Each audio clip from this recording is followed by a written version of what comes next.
All-Star Toyota presents Off the Bench with Jacob Hester and Matt Flynn. Hands to Hester, and Hester, yep, got it, 5 out of 5. From carrying each other to a natty to carrying each other on the air. Flynn is back to throw from the end zone. Boom!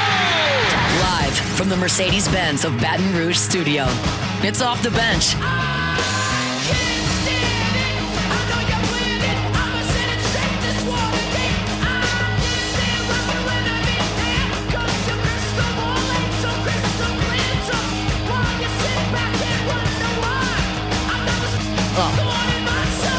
Is that on purpose?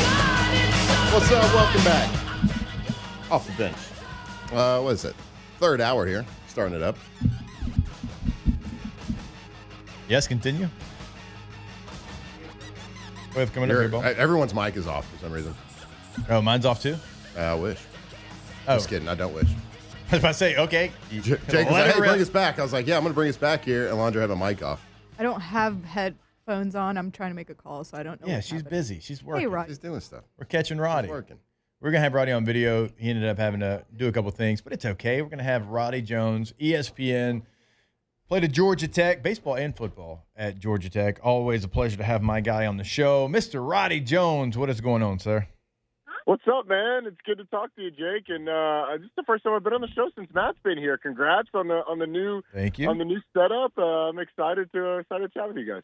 Yeah, he said his first cuss word today on air. So, we're off to, We broke the ice today. It's a rite of passage, Roddy. Like, you and I, we get away with a lot on Sirius XM, but when you do local radio, everybody has that moment. Yeah, it's like I was told when I first got into business, you can say anything on air once. Depending on what you say will determine whether or not you get a chance to say it again. Oh, that's actually a great line. I think I'm going to steal Yeah, they that. really just told me, like, I made too much of it. They should have. Yeah, you just got to move right swept along under the past rug, it, just yeah. kept going. But, yeah, we kind of made it a thing for like 5 more minutes. As it should be. It's like the locker room. You make a small mistake and you'll never hear the end of it. Oh, that's right. No doubt. Roddy, I certainly want to talk ACC football, but look, you play college baseball. You and I, when we do shows together, we are going to find a way to talk some college baseball. This is the first chance that you and I have had the opportunity to catch up since LSU won the national championship. Man, what did you think about the Tigers' run through Omaha and maybe just the postseason in general? Well, I thought, first off, I want to start with LSU because I feel like all the talk after the championship series was about Kevin Schnall getting ejected and just the entire spectacle around that. So let's start with LSU and what Jay Johnson has built and what Jay Johnson has done over the course of his career, obviously at Arizona and then at LSU, establishing the best baseball program or maybe continuing the best baseball program in the country. It's national championships 2 of the last 3 years.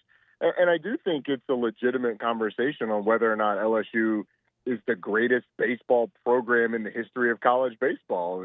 Ben Hartsock and I had that discussion, and certainly USC is in the running for all the championships that they have, 12 of them. Texas is in the running for all the College World Series appearances they have, far and away more than anybody else. But I think LSU is the one that I would take because of the success since what was the first one? 1991. I mean, 8 championships since then. You've got the 8 out of 9 times you get to the championship series, you win it. Just the consistency that's been built down there. I think I would go with LSU. Maybe it's recency bias, but Yeah. Texas is the one that's in the conversation right now to me with LSU. USC has to establish some sort of relevance in this era of the portal where it's so much tougher to win than it was in the 60s and 70s when they were dominating. And that's what I was going to say, not only because of the portal, Roddy, but I think it is LSU because of the teams and the programs that care now about college baseball compared to what it used to be. And I'm not trying to be disrespectful, but it used to be very regional.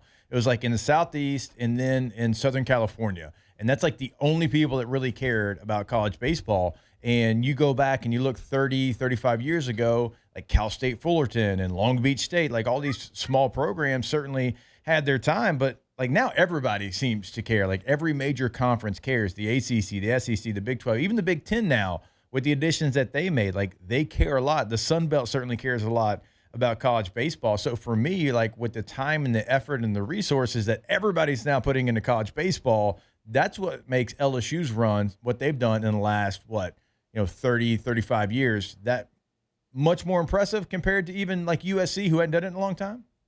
Yeah, I completely agree, man. And then you even factor in the stuff with like the way the draft is structured, the fact that not only like if you went back 20 years, the best players out of high school typically win. Now the best players out of high school, the very best go. But that next tier are really coming to college, especially at especially pitchers, because of the development that you're getting at the college level, which is on par and even sometimes better than what you get in the minors. Because of the attention and the resources that these colleges have. So with that level of talent spread across the country, it's so much tougher to be as consistent as LSU has been, especially in that conference, dude. I mean, the SEC is an absolute bear, and they've done a great job at it. So I'm with you. I'm team LSU here. All right, Roddy, we're at that time of the summer where we're kind of like transitioning. It's July 2nd. We're transitioning our focus from baseball to football. So let's do that right now. So something that's of great interest to our listeners here in the SEC is, of course, the Clemson Tigers. So first game of the season for LSU, a huge matchup. Defending ACC champs, Cade Klubnik is returning as top 3 receivers. I kind of want to hear your thoughts, just a breakdown, just an overview of Cade, the offense, and their team in general, just to kind of start introducing our fan base to Clemson. It's a loaded Clemson team. It's the best Clemson team on paper that Dabo Swinney has had since Trevor Lawrence's last year at Clemson. It is a Clemson team with the most expectations since probably Trevor's sophomore year at Clemson, 2019, which was the year after they won the national championship. So it is an absolutely loaded unit. It starts with Cade Klubnik, who's in his 3rd year as a full-time starter, started some his freshman year as well. Won an ACC championship game, as a matter of fact, coming in for DJ Uiagalelei. And his maturity is the amount that he's matured over the course of his career has been incredible, man. He's gotten so much more comfortable in Garrett Riley's system, which this will be his 3rd year in that system. And he got so much better throwing the deep ball and in the quarterback run game last year that I think he's poised for a big-time season. You mentioned the weapons at receiver, Bryant Wesco, Antonio Williams, TJ Moore, and then they return a receiver a couple of years ago was their leading receiver when Antonio Williams was out. So when you look at the receiving core, it's as good, maybe not at the top end as like an Ohio State or an Alabama, but it is as talented as any of those from top to bottom. I saw some projections that had Antonio Williams as the number 1 receiver in this class, upcoming. Now, I wouldn't quite go there. He's a slot guy, but he is incredible at the point of attack or at the catch point, and he is a really good and smooth, explosive receiver. And then on defense, all they have is the guy who's projected to be the first defensive end off the board in next year's draft, the guy who's projected to be the first defensive tackle off the board in next year's draft, a linebacking core that's got a budding star in Sammy Brown, an NFL corner in Avion Terrell, and a future Avion corner in Ashton Hansen. So it is a loaded team with a new defensive coordinator in Tom Allen, 3rd-year offensive coordinator in Garrett Riley. And they really should run through the ACC. We'll see. They got to do it. They've got some holes. Safety, running back would be the 2 that I would point to. But it's a really talented team. And it'll be fascinating to see how LSU deals with that front with all that LSU is replacing on the offensive line. And obviously, when you have a matchup like this, and I agree with everything you said, I mean, certainly Clemson has some strong points in the front 7, the receiver, and, different positions. You can kind of go and you can highlight players, but is it all going to come down to Cade Klubnik versus Garrett Nussmeier? I mean, it really feels like that. I mean, no matter where you look, Roddy, it's like those are 1 and 2. And it's been different orders and different kind of polls and different ratings and different rankings, whatever it might be. But for the most part, when you look, it is Nussmeier and Klubnik in some kind of order there. It just feels like it is going to be which quarterback makes the play and which one has the mistake. I do think that will be a big part of it, man. Like the one who plays mistake-free football is putting their team in a position to win. I do think LSU has the advantage at the running back position for sure with Caden Durham, who's a budding star. We saw him against Arkansas, which is probably his breakout game last year. And Clemson just doesn't have that at the running back position. They're going to rely on a sort of a committee approach. We'll see if their second leading rusher last year, Jay Haynes, tore his ACL in the championship game, I believe, the conference championship game. So we'll see if he's back, but it's going to be an inexperienced group. The fact that LSU has a Caden Durham to help out Garrett Nussmeier, not that he needs it, but I think it can take some pressure off of that offensive line, who's going to have a time blocking Peter Woods and TJ Parker. So I think that Cade Klubnik is going to have more pressure on him. I think he's going to have to do more with his legs. I think he's going to have to be more of a running threat throughout the season, but certainly in that first game against an LSU defense that should be improved from a year ago. Yeah, let's take a little bit wider view at the ACC. You said that you thought, Clemson has a lot of expectations. They should kind of run through the ACC. Now, over here, Hester and I, we're big fans of Georgia Tech and Haynes King. He's a good, hard-nosed East Texas boy. QB1 on the all-meathead team, Roddy. Right. Hey, I love it. And they play the third week, September 13th. So they match up Clemson, Georgia Tech. I wish that game was kind of pushed more towards the end of the year. But is there anybody in the ACC that you see pushing Clemson and might have a chance to overthrow them? On the whole of the season, no. The Clemson should be the most talented team by a good margin, unless Miami has things come together. I think talent-wise, you can look at Miami with Carson Beck coming over at the quarterback position and say, okay, I can convince myself that they'll be in the running. They just lose a ton at receiver, and then that defense was not good last year. They have to retool the secondary. So I think that Miami is probably the one from a talent standpoint. Now, look, Georgia Tech, they've been big game hunters since Brent Key has been the head coach there. They have a winning record against ranked teams in ACC play. They obviously played Georgia really close last year, 8 overtimes. Probably should have won that game if the referees knew what targeting was, but that's neither here nor there. But ultimately, this is a Georgia Tech team that is going to be dangerous week in and week out. Haynes King is really, really talented and really confident. You got Jamal Haynes at the running back position, who's in his third year as a starter after switching over from receiver. Defense loses Tyler Santucci. They're going to have to create more pressure on the quarterback. We'll see if they're able to do that. Losing Romello Height was a big one. But I think this is a team that is not going to shy away from anybody. So I'm excited about the Jackets this year. Cautiously optimistic. I don't want to hype them up too much and get everybody talking about them and patting them on the back. I want everybody telling them how they're not going to win 6 games this year and have that chip on our shoulder. Well, they always say a team takes the identity of their head coach. And if that is the case there for Georgia Tech, we know one thing. They're going to be gritty as hell with Brent Key being their head coach. If I interview him, Roddy, I'm like, is he going to try to tackle me here in the next 5 minutes? Because he has that look to him. Yeah. Usually he does tackle me before we do any sort of meeting or interview. He'll put me in a headlock and give me a noogie before I try and scoop him up, sweep the leg. But he is a guy who is literally too gritty to be pretty. I mean, he burned he wore a tie the first ACC media day he went to, has not worn a tie since. He says he burned all of them. I don't believe that, but I do believe that he gave them all away. But he is a hard-nosed, demanding players coach, if there's a such thing as all of those things, because he obviously has been in those guys' shoes. He loves Georgia Tech. He was a captain there in the late 90s with Joe Hamilton at quarterback. It means a lot to him, and he's done a great job of assembling an incredible staff. I mean, Buster Faulkner, nobody knew who Buster Faulkner was when they plucked him from being a quality control assistant on the offensive side of the ball from Georgia, of all places.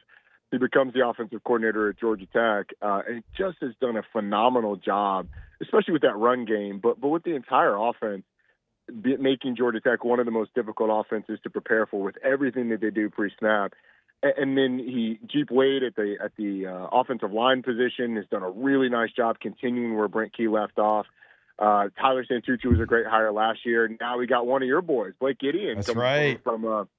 Comes over from Texas to be the defensive coordinator. So I'm really excited to see what he's going to bring. But you are right. The Georgia Tech team really embodies what Brent Key is all about. And honestly, it was a necessary change after the Jeff Collins era. All right, there he is, our guy, Roddy Jones. You'll catch him on ESPN. Also, my colleague over at Sirius XM. He does it all. Roddy, we truly appreciate the time as always, sir, and look forward to, as we get closer, continuing to talk about this Clemson-LSU matchup. Yes, sir. Thanks, boys. sitting there thinking as he's talking, like, how talented do you have to be to play college baseball and also college football and, like, do it where you don't suck? Yeah. You got to be real talented. We haven't seen it a whole lot around here. Like, well, actually, I mean, We've seen it I guess three times. of all places to be spoiled by guys that can do it, I guess it would be Chad Jones, Jared Mitchell to do it at that, like, Chris Jackson. incredibly high level. And then Chris Jackson, kickers are people too, right? He was a starting third baseman for that team. But for Chad Jones and Jared Mitchell, like Jay Mitch was a freshman and played receiver that year. And then also in 2009 ends up being the most outstanding player in the College World Series. But like Chad Jones was a dude on both. Mm-hmm. Like at safety, he's playing. Was he a freshman when he was playing with Yeah, so he was a freshman in 07 with y'all. And he's like out there on a national championship team. And then we were talking about returners yesterday in the NFL. Chad's a hell of a returner. We had Trenton Holiday, Buster Davis, Skylar Green, Chad Jones. Honey Badger wasn't bad at returning either. Decent. Pretty good. Peterson. Pat Pete. Mm-hmm. Always I'll still ask take Coach Trenton, if I could by do the it. way. They never let me. I wasn't allowed to return it. I could catch it, but I wasn't allowed. If you catch that, fair catch. Yeah, don't you dare. We do not need those little stubby legs trying to return this football. All right, but shout out to Roddy, man. Always enjoy catching up with Roddy, and great breakdown there of Clemson. And, yeah, it is what it is. Look, they are really, really good. Their front seven is going to be, in my opinion, the strength of the team. Now, a lot of people are high on their receivers. I think they're talented, but I think a lot of people are assuming they're going to take this giant step based off that talent. That's easier said than done. You still got to go do that. Like, I can see it and I can get excited, but that jump that people always talk about, it doesn't always happen. Right. Like, there's things that you, like, when you have that expectation, you gotta deal with it. You got to continue to grow. You got to continue to develop. So, and let's be honest, both teams are dealing with a lot of expectations going into this. And I know a lot's being made of, and we've talked a lot about it here, about that first game. How do you schedule that first game? We all know, we got a lot of scar tissue from this opening game the last couple of years. And what I'm about to say is not going to help this any. But I think this Clemson team that we're about to face is the best team that we've played in an opening game in the last 5 years. of the group? Of the group of what we played? That Florida State team that went undefeated. Yeah, okay. I was kind of skipped over that one in the old brain. They're pretty good. They're pretty good. But to your point, this Clemson team has that ability based off their schedule if they beat LSU to Florida be State undefeated didn't have as well. like the preseason expectations. I think they were good. They're good, not to. But this is Kate I'm gonna- Klubnik, look, Heisman, one of the Heisman Right. favorite, 3 top returning Also, receivers. this is a true road game. Yeah. Yeah, Like, you're the not game playing in was Orlando. away, but it was in Tampa. This is No, Clemson's I'm backyard. agreeing with Matt. I think this is the best team that you're playing Yeah. because you go back and that Mississippi State team ended up not being that great. Obviously, you didn't make adjustments and you let someone set an SEC record. They got benched 2 weeks later at quarterback. You go to UCLA. Now that UCLA team was better than people thought. They had DTR at quarterback, Zach Charbonnet at running back, and NFL tight end. Like, they had some Jimmies and Joes. But they ended up getting beat up a little bit. Still, yeah. Yeah. Florida State team's solid. USC was bad last year. They weren't good. USC was not a good football team, and you lost to them. So what makes it even deeper of a cut to the gut is the teams you've lost to, for the most part, have been okay. Except the exception would be the Florida State. Yeah. And Taylor, great point. I mean, this is the true road game. Absolute hostile environment. You've only had Yeah. one other. It was UCLA. Mississippi State was at home during COVID, but so it was kind of a weird. UCLA, the Rose they don't Bowl, really you had more play fans. football. It's You had not more, like a real away game. Yeah, they don't give a crap. no, that's what I'm saying. California. UCLA, you had more fans than they had probably, Right. minus the probably. And then New Orleans, Orlando, and then Vegas. It's going to be an SEC type environment. So- You're going, and yeah, I mean, let's do it. Look, you've actually had some advantages, and you still haven't gotten it done. But That's why this is as must-win can possibly be. And I know you can still make the playoff if you lose this game, but you can't do that anymore. You can't just continue to start 0-1 and then say, okay, let's get started. It's like when we have an opening segment and then we get the show started, right? We can do that here. You can't do that in real life in football. we're going to win the game, though. That's a guarantee. I definitely think it's a must win, but I don't know how much I love putting so much stock into it in the off season. Like how they have stuff that's like 1-0 in the locker room. I understand what they're doing. I think they're finally, because they've tried to hide, I think, from that game in the past. Because I'm typically like you too, like, don't make it all about one game. I think they're trying to do something different than they've done because they've lost their last 5. Whatever you did the last 4 years, don't do it again. Because I typically would agree with you, Londra. Like, don't make it all about the opening game and focus on this solely, like, one part of it.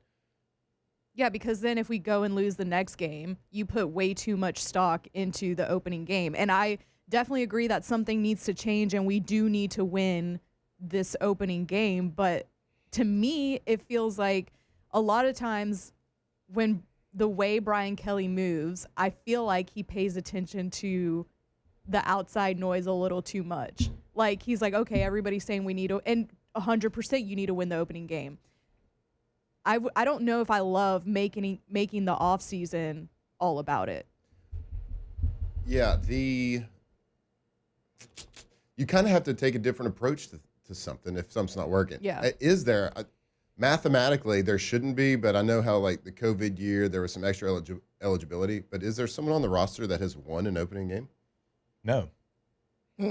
Josh Williams, I think, was the last one. Yeah, Josh was nobody the on the LSU roster 19. that knows what it's like to win. Now, I mean, I can't speak for all the transfers. Like, we have to go back and look. Not at LSU, though. Right. Yeah, to your point, like, in an LSU uniform. No, that's wild. That is wild behavior. Wild behavior. Come on, boys. All right, we got to take a break. Let's take it now. More OTB when we come back. 104.5 ESPN Baton Rouge. Off the bench. All right, go to getgordon.com. Gordon McKernan Injury Attorneys throughout the state of Louisiana. Shreveport, Ruston, Monroe, Alexandria, Baton Rouge, New Orleans, Lafayette, Lake Charles, DeRidder, Louisiana, Thibodaux, Louisiana. No matter where you're at, they can help you out. It is just your area code in Louisiana, followed by 888-8888. You get in contact with them. Hey, here's what happened to me, and they get on the case. And if you are wondering, like, okay, well, what can they do for me? You can see past client results on the website. You can see cases they handle in the courtroom on the website. So just go to the website, getgordon.com, get Gordon, and get it done. If something happens, if you're injured, it is not your fault, but guess what? You're vulnerable. Call the people that can fight for you, that will have your back, get you what you deserve. Car accident, truck accident, a family member with wrongful death, whatever it is, getgordon.com. Get on the G team, 888-8888.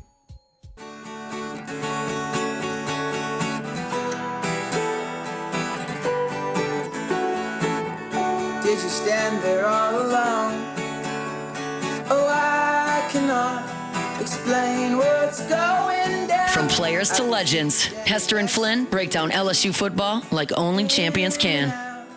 Somewhere else right now, you sigh, look away. I can see it clear as day. Close your eyes. All right, welcome back in. Alondra, I do want to hear your thoughts on why you don't want to make it, because I'm in a bad habit right now of just being like, whatever you did, just do the opposite. Go win a game, go find a way. But I do want to hear your point on why you don't like the 1-0 around the locker room. So, like, I don't disagree with that. Like, obviously what you've been doing the last few years is not working because you've lost every single opening game. Like, I agree and I understand with what you are saying. But for me, if you're already unprepared without doing all that extra stuff of like 1-0, start 1-0, like, and putting so much stock into the opening game, that's already a bigger issue than like having to focus on one game specifically. Mm-hmm. Like, you need to be prepared for the entire season, not just the opening game. And then I feel like you also set yourself for even more disappointment if you go out there and you end up losing the opening game again. And you have 1-0 all over the building, and you're talking to your team. Yeah, and you're talking to your team and, like, putting so much stock into it. Yeah. Like, you're setting yourself for even bigger disappointment. But then say, like, okay, it works. You win game 1, and then the rest of the season it's kind of mediocre, or you fall off or whatever. I just think that there's, like, a lot of different possibilities. And I just don't love focusing on, like, one game. Right. You're putting so much stock into it. And, like, sure, I'm sure he's, like, focusing on the rest of the season and stuff like that. But, like, I just personally don't like it.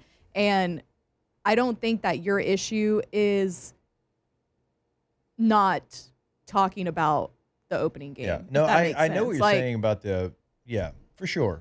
And I get it's a good point. And if you do start 0-1, the 1-0 messages across the locker room, like, oh, what do we do with these? Yeah. Now what? And I think what you're trying to say, and if I'm wrong here, just tell me. But it feels like you're saying kind of like what a lot of us are thinking about this game, like be more prepared. Yeah. Like just be prepared, like because you're supposed to be. Yeah. Just be prepared for the first and game. You don't have to worry about it. Right. Yeah. Yeah. Do what you would do to get ready for the season. You know. Yeah. Like. Yeah. But there's always focal points in the off season. Yep. So you got to be able to focus. I know. Focus something. It's like when Rocky puts Von Drago's picture on his mirror, right? Like you got to be able to like focus. But he's only fighting. He's only fighting Von Drago. Yeah. Like but to your point, like most off season, it was like week 1 of summer training, we're gonna get we're gonna focus on we're gonna beat Auburn this week. Then the next week we're gonna beat Florida this week. Yeah. The next week, but I mean, every season was a little bit different. But like week by week, okay, fine. Like game 1 does make it a little different though. Yeah, because like you get like to your point, like I'm with you 100% because like me and Alondra have talked about it before. I think I'm falling back into Alondra's thinking here. Well, we and her have always talked about it. Like LSU puts way too much stock in the Alabama game every single year. Sure. Yeah. Oh my God. The only thing I'm looking at I don't is like that either. Yeah, I don't. Yes, either. this team is grossly underprepared every single year. Like, look, I'm not here to bash anybody. Brian Kelly knows more about football than I ever will. Yeah. But I mean, we came in here like Jake. I went to 2 practices. I'm like, oh, dude, the O-line wasn't able to block anything. Kelly gets up there. Will Campbell gets up there. Guys, we're going to dominate people on the offensive line. No, the hell you're not. Yeah. What happened game 1? 2 years ago, Mason Smith. Kelly goes up there. We expect big things from Mason Smith. T-Bob goes, Taylor, how's Mason Smith look? I'm like, it's hard to tell. He takes off every other play because he's still injured. What happened? Mason Smith was a shell of himself. Like, you got to know your team better. Whatever you did in the past, don't do it. That is the only reason I'm okay with it because you've been awful. Yeah. And like, if this was week 9, yes, sure, it's just another game. But like, you're 0-5. You have to do something different. Like, that is the only reason I'm good with it because you're going to show up and embarrass yourself again on national TV. And that deflates everything. Like, to her point about you don't want to have too much buildup in the opening game because when you lose, like you have the last 5 years, you're deflated. Yeah. Like there was so much buildup for game 1. God. Now like, imagine how disappointing how did we feel that's going to be. Bruh. That's what I'm saying. Everybody was so excited. I have never dreaded doing a sports radio show more than Las Vegas last year after losing another opener. It was early as hell because we were on Mountain Time. Yeah. The game was late. I was like, I don't want to go do that. I want to fake sick. Vegas was terrible. But that's what I'm saying. Like, imagine how disappointing it's going to be if you lose game 1 versus Clemson. Yep. It's going to be disappointing like, whether you have 1-0 in the locker room or not, I do, like, understand that you can definitely, like, okay, this is week 1. We're going to focus on this, whatever. And then you can go to week 2 and focus on La Tech. I get that. But it just feels like too much to me personally. So I do like. I get Taylor's point. Well, no, I kind of agree with a little bit of everything because I do like. Okay, hey man, we got a power 4 opponent right out of the gates. Like we ain't got time to half step into this offseason. Right. Like, and that would be your point of focus. Like we got to hit the ground running. But also like when we were playing at LSU, it's like when we were getting run into the dirt in the offseason, it was to callous ourselves for the entire season, right? We were training to be LSU Tigers. As cheesy as that sounds, that was the standard. Like we are training to be what we know we always have been here. And that's how Moffitt trained us in the offseason. It's what the coaches kind of did, even though they weren't supposed to be there. They were there. Like that's what we trained to be the LSU Tigers, not for one singular game. So I do get a little bit of both points, but also we didn't lose 5 openers in a row. And then like the thing is like y'all talked about this last week and everybody brings it up about, oh, well, who do you want an easy game in the opener? Do you want a tough game in the opener? Like, if you don't want to put too much focus on everything, like, yeah, but like you got a big opponent in the opener. Change that a little bit if you need to as well. Like whatever you need to do. Yeah. What's the message? Something's got to be different. The football messaging throughout a season is don't look ahead. It's the most important game is the next game, right? And whatever your record is, if you're 5-2, It's let's become 6-2. Right? That's all. That's the messaging. The most important game is the next one. Now, I get it off-season a little bit different because it's the next game for like 6 months. There's no one way to do it. Yeah. You have to trust your team. You got to know your team. You got to know what drives them. You got to know what motivates them. You got to know what is too much for them. I want them to know the team from the first quarter of the first game. I'm not saying you're going to know like everything about them. But that's one of the things that I think has gotten you in trouble a little bit is as you go into that game, you're still trying to figure things out. Like you had Garrett Dellinger play center in the first game a couple years ago against Florida State. That was the only game he played center. The next week he played guard, and Charles Turner came in at center for the rest of the year. Think about how many times you changed secondaries the last 2 years. And people can get pissed or whatever. Brian Kelly hasn't known this team in week 1 since he's been here. He hasn't. And let's not get this twisted. They're not walking into the facility right now and they got coaches screaming Clemson at them right now. That's Clemson! But just like you said, the offseason and the summer is to callous the individual for an entire season, to harden the individual, to get him ready for an entire season from a health standpoint, from a physicality standpoint, mental standpoint. They'll get to the game. They're not game planning Clemson right now. But in order to put somebody through physically and mentally, emotionally, what you get put through during an off season, from the training to summer workouts, being in the heat, if you want to get the most out of somebody, you have to give them a motivator. Yeah. And Clemson is a hell of a motivator to make you work hard, to harden yourself, to callous yourself. If you don't have that, if they don't put something, a shiny object in front of you and say, this is what we're doing it for, then there is a subconscious effort that's not being put in. So, if that is what it is, if you have a smaller team that you're playing the first game, you look at something else. You look at Alabama. You look at, you paint a picture. Whatever picture you paint for those guys, it's emotionally what you want to get out of them. So if you want to get the most physically out of somebody, you give them something to look at. I will say this too. I know we got to take a break. I'm somewhere in the middle. Yeah. We're switching. Y'all have me somewhere in the middle right now. So, Taylor, about not knowing the team, you can certainly make that argument, but also go make a damn play. Yeah. Like USC, the receiver. Remember the play last year? He goes up, he's double covered, he goes up, one hand, brings the ball down. You know what you didn't do? You didn't defend that, or you didn't defend it. You didn't defend it. You didn't do that. Your guys didn't go make that play. Yeah. So, sure, I agree with you. You got to know your team heading into week 1 and all that. But there's been plays to be made in these games.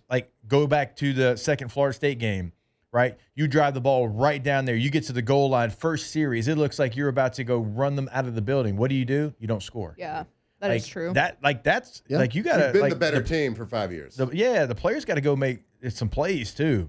Well, and to your point, Matt, maybe that's why you need to focus, right? Maybe they weren't enough in the past, and then you were talking, okay, we'll focus on the next game.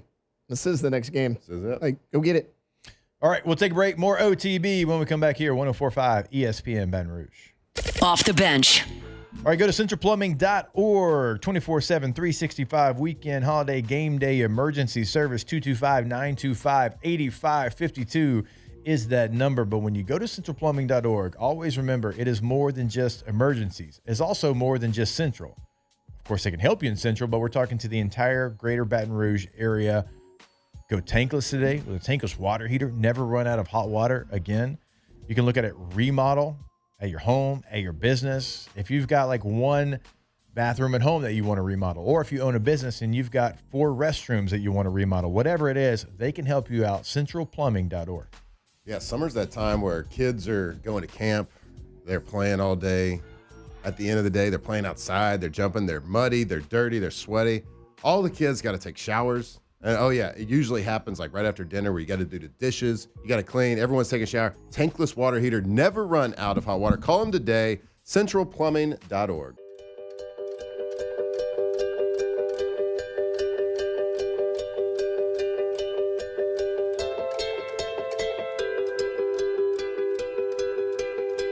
Tigers turn talkers. This is Off the Bench.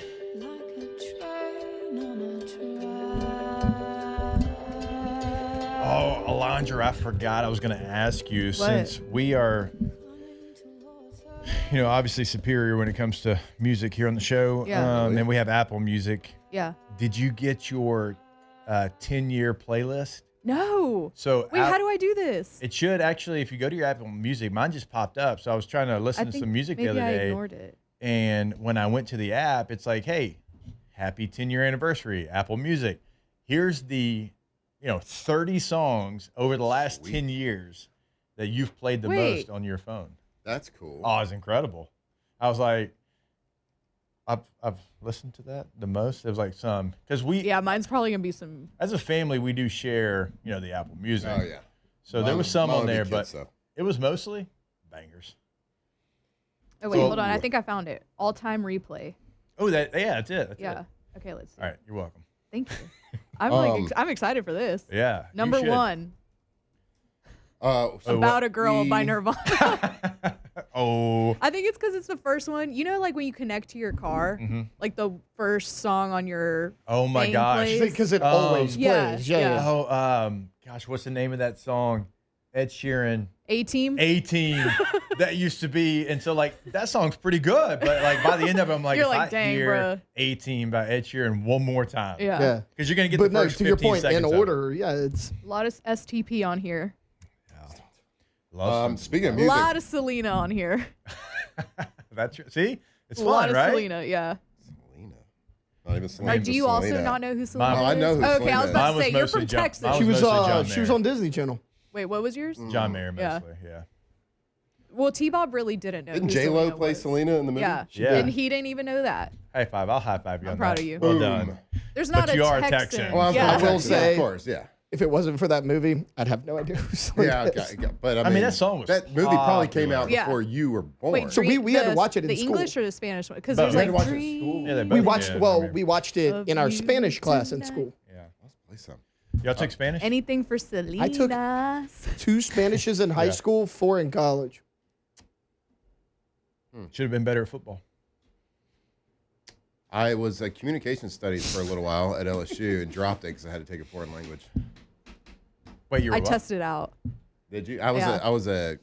How'd you do that? Oh my gosh! I tested out of it. Yeah, And that's they- not like, even fair. It gave me enough credits to minor in it. Oh, whenever I bet. We did shouldn't go. have had to have taken English classes. I bet that. Oh, When I I wish was I in, would because I'm real bad at it. When I was in high school, we had to take Spanish classes, like Spanish 1 and 2. Yeah. And there was people in our class that were like from Mexico that spoke it fluently. English was their second language. They were in that class. Yeah. And of course they got an A. Yeah. And so I made the argument my senior year, like, let me take ESL, which is English as a second language. I was like, let me take that so I can get an A. Like, this ain't right. I mean, I agree. Right? Yeah. How are you allowed to take that as your? No, well, like the kids that they still had to learn English, and you still have to learn had Spanish. to Like learn Spanish. there's still you still have to learn 2 languages. I just knew both already. Wasn't fair. I don't know. Are both your parents can both? Yeah. My mom. So like both my That's parents awesome. speak Spanish. I think both being were able to born speak in a Mexico. second language Yeah. is like one of the biggest flexes you can have. Yeah. Like if you're fluent in 2 languages, to me, Yeah.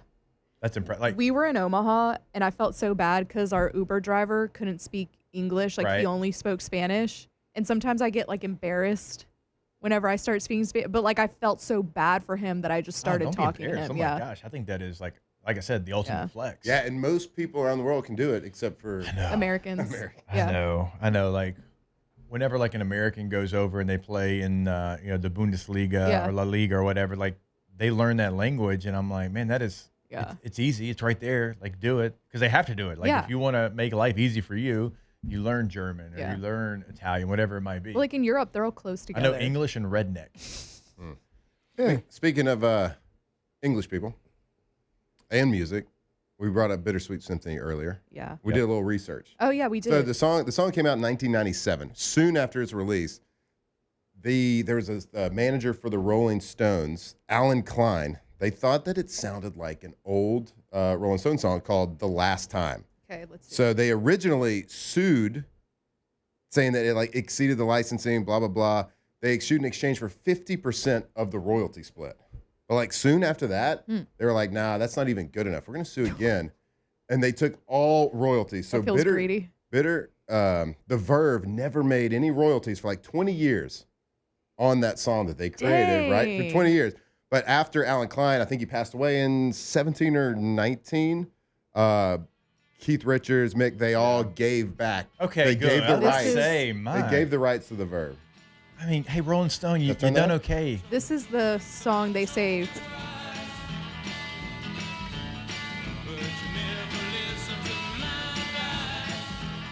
Vaguely. I can vaguely, kind of but like very every vague. single Wait. song, like when it comes on the radio today, it's like, oh, There's only so many that's a notes, sample. right? Yeah. There's only so many notes out there. Yeah, There's right. only so many. Although pro Here we move go. by Klein, man. Oh, pro move. Yeah. That's a pro move. I will gonna steal your- I will say yeah, this. One shout of out my, to that guy. One of Turn it my up. favorite things is like when a song starts and somebody thinks it's the new song. Yeah. It's like, no, this is like the original version that came out 20 years ago that they sampled off Right. of. Yeah. Those dang selfish Brits. That's why we declared our independence. Hell Coming yeah. up, Bo. Happy birthday, America. King T-minus George, 2 days. you're fired. This is, I mean, like Rolling Stones. This is a better song. This is This is a better song. This is a great song. I don't really This listen song- to the Rolling Stones all that much. I do, but not like a lot. I mean, No. this song dumps on The Last Time by the Rolling Stones. Yes. Well, maybe not every Rolling Stones song, but All right, let's do this. We'll take a break. When we come back, we're coming back with that song so we can hear it a little bit better as we close it out today with your questions. Ask the Bench inside the Bayou Ford chat, OTB. Off the bench. All right, go to All-Star Toyota of Baton Rouge.com. If you are buying a new vehicle, so many different options to choose from. The Sequoia, if you're looking for that full-size SUV, the Sienna minivan, you can get it murdered out. There's not any of those in town anymore. You can be one of one.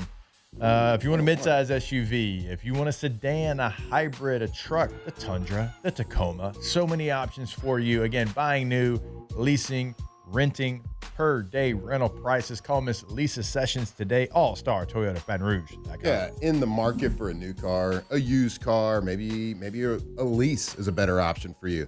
Go to their website, see which model works for you. Also, take your current car, start the resale value, see what it's worth. Start that process. See what your trade-in might be for a new car. Call them today. See how they can help you on Airline near Goodwood. All-Star Toyota of Baton Rouge.com.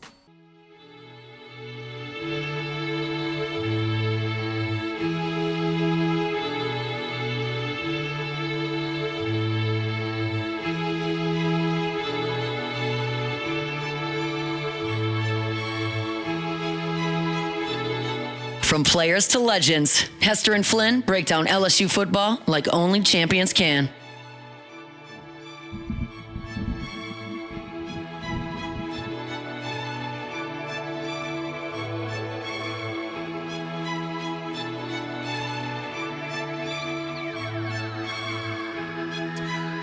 All right, welcome back in. Ask the Bench. We're probably making Rolling Stones rich right now. I've been actually Bro, No, money. we got the thinking- Royals Oh, they back. got it They back. got yeah. the Royals back. I've been thinking about Listen to the switching Verve. from Spotify to Apple Music. What are your reasons for why I should switch? Me too. I I'm love thinking Apple the same Music. thing. It's easy to make a Goated. playlist. It's easy to search a song. Yeah. It's right. It's an app on the iPhone. Yeah. So the iPhone's going to do whatever they have to do to make it easy for me. That's actually a really good point The there. shuffle, I feel like, is better than the Spotify one too. Yeah, and the playlist it comes up with for me, like it just automatically So does good. it all the time. Like, hey, you've been listening to this genre over the last couple of months. Yeah. Try this out. Spotify, Spotify's great, Also- but I Spotify's like Apple not Music. great for a family account. Like, you know, That's- every so that's what I was gonna every say. platform like Yeah. Netflix, Disney, like you turn it on and you can click what person's using it. Yeah. Not Right. here. You have to like create emails for your kids and No. sign them up. And Yeah.